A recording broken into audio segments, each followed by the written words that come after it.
Salut tout le monde, c'est Chris. Alors j'espère vraiment que vous allez bien. J'avais vraiment envie de faire cette vidéo parce que ça me tient beaucoup à cœur.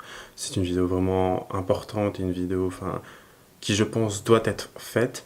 Euh, j'ai toujours voulu parler de cas de suicide, parler de cas de meurtres en série, tout ça. C'est des vidéos que moi-même je regarde énormément. Par exemple, si vous connaissez Victoria Charlton ou Max Skies, tout ça. Ce sont vraiment des vidéos que je regarde énormément.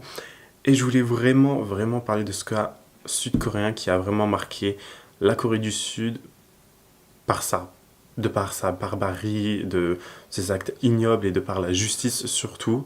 Donc si vous êtes intéressé, continuez à regarder.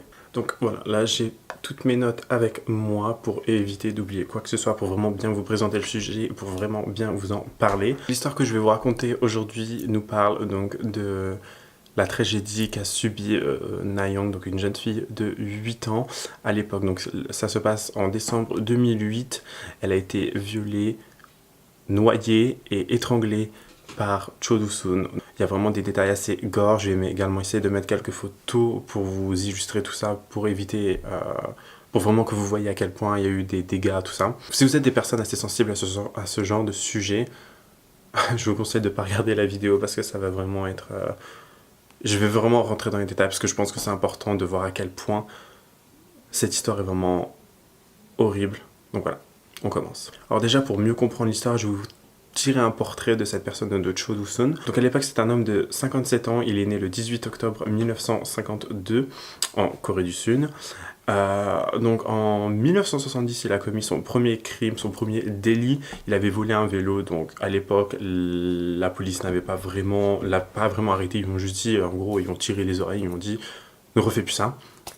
Et 2 ans plus tard, il a été emprisonné pour 1 an et 6 mois car il avait volé de l'argent dans un stand de rue, il me semble. C'était dans une... En anglais, c'est street stall. Donc je pense que c'est un marchand de rue. Donc à l'époque, quand il a fait le vol du vélo, il avait 18 ans et 2 ans après, donc 20 ans, il a déjà fait 1 an et 6 mois de prison. C'est énorme à seulement 20 ans. Lorsqu'il est âgé de 31 ans, il viole une jeune fille de 19 ans et pour cet acte, il va être emprisonné seulement 3 ans. C'est dégueulasse, seulement 3 ans, vous vous rendez compte. Donc le cas qui a le plus marqué et qui l'a fait le plus connaître, c'est le cas de Na-young, donc c'est une jeune fille de 8 ans. Donc toute cette histoire se passe en 2008, donc ça se passe à Ansan, donc c'est pas très loin de Séoul, il me semble, c'est dans la banlieue de Séoul. Na-young, donc jeune fille de 8 ans qui s'en allait à l'école à pied toute seule. Donc il y a cet homme, Cho Do-sun, qui l'a interpellée et il lui dit est-ce que tu es croyante et tout. Donc la jeune fille, elle répond pas, je pense qu'elle a dû avoir peur et tout. L'homme était ivre-mort, il avait bu 2 jours d'affilée de ce qu'il a été raconté. Et donc il la prend par le bras et il la traîne jusque vers l'église. En voulant aller à l'église, il voit les toilettes, donc les toilettes juste à côté de l'église. Donc là, dans ces toilettes, il va se passer des actes et des scènes horribles. Il va premièrement battre Na-young. De ce que j'ai vu sur les photos, sa joue était carrément ouverte, presque tombante, tellement il l'avait battue violemment. Il va ensuite l'agresser sexuellement, ce qui a vraiment rendu foudrage la société sud-coréenne. Et il a essayé ensuite de l'étrangler, et voyant qu'il n'y arrivait pas et que ça ne marchait pas plus que ça prenait beaucoup plus de temps, il lui a plongé la tête dans les toilettes et a essayé de la noyer. Donc à ce moment-là, la jeune fille a perdu conscience et juste après, il l'a juste reviolée. Vous voyez déjà le niveau de folie de l'homme. C'est vraiment... Pour ensuite nettoyer l'acte qu'il vient de commettre, donc pour nettoyer sa semence, il va essayer de lui introduire un tuyau d'arrosage dans les parties intimes pour en fait vraiment la nettoyer de l'intérieur et tout, sauf que quand il va enlever le tuyau, ses organes vont sortir en même temps. Donc je vous laisse imaginer vraiment la scène, c'est horrible rien que d'y penser. Donc l'homme, je pense qu'il va essayer de replacer tout ça, genre de partout, c'est horrible, et il va juste quitter les lieux en laissant la jeune fille ici morte, sans vie.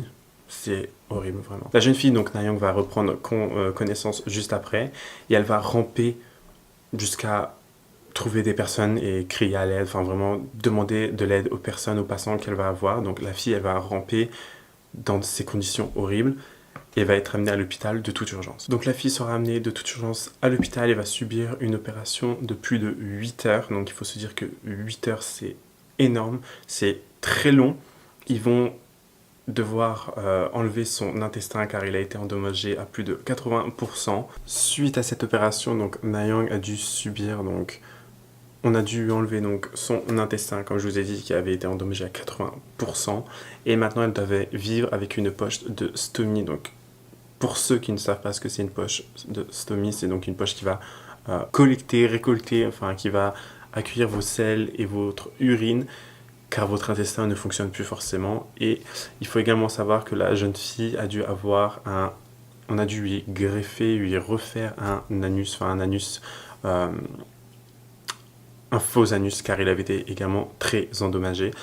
Donc, cette jeune Na-Young doit vivre avec ça depuis, et je n'ose même pas imaginer à quel point ça doit être douloureux et vraiment dur. Elle a vraiment été recousue au niveau de la joue et tout, comme vous pouvez bien le penser. Il y a vraiment eu beaucoup de choses à faire sur la pauvre petite fille.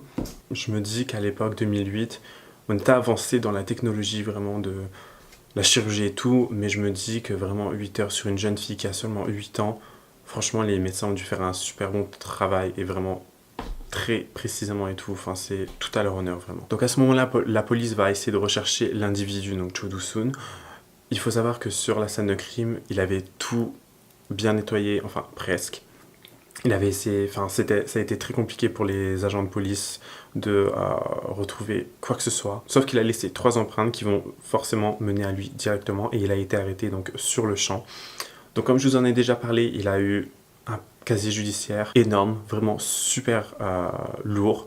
Il a vraiment commis énormément de crimes avant de commettre celui dont je vous parle aujourd'hui. Il a environ eu 17 charges, enfin 17 condamnations à son actif, mais je pense qu'il y en a largement plus de ce que j'ai vu sur internet. On en compte au moins 19 ou 20, voire plus.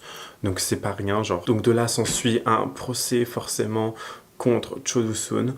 Il a déclaré qu'il ne se rappelait de rien, car il était ivre-mort. Il a déclaré vraiment qu'il n'était pas coupable, qu'il n'avait rien commis, sauf qu'il y a eu des tests donc ADN de fait sur la jeune fille, les empreintes relevées également sur la scène de crime, qui ont prouvé qu'il était bien là au moment des faits.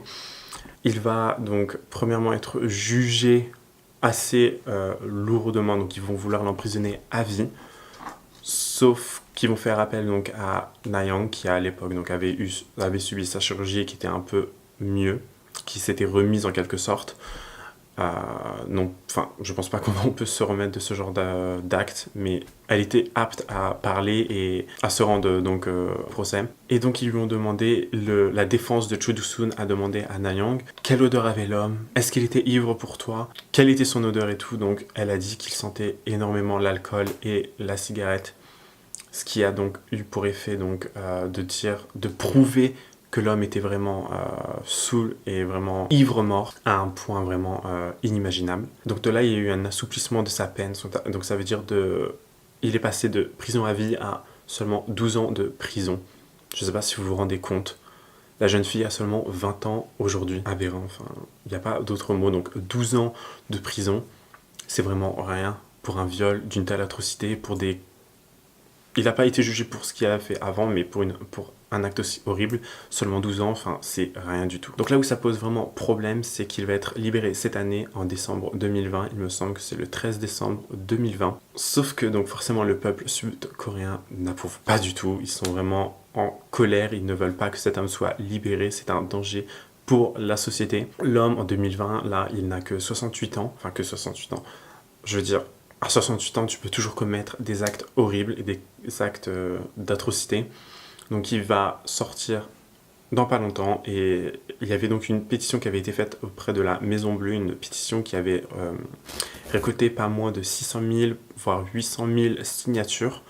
Donc c'est pas rien, ça veut dire que dans cette pétition, les gens disaient on ne veut pas que cet homme soit libéré. Nous refusons la libération de cet homme. Sauf qu'il y a une loi en Corée du Sud qui s'appelle la loi Shimshimyeok. Donc c'est une loi qui dit que tu ne peux pas être condamné 2 fois pour la même peine. Enfin, tu ne peux pas être emprisonné 2 fois pour le même acte que tu as commis.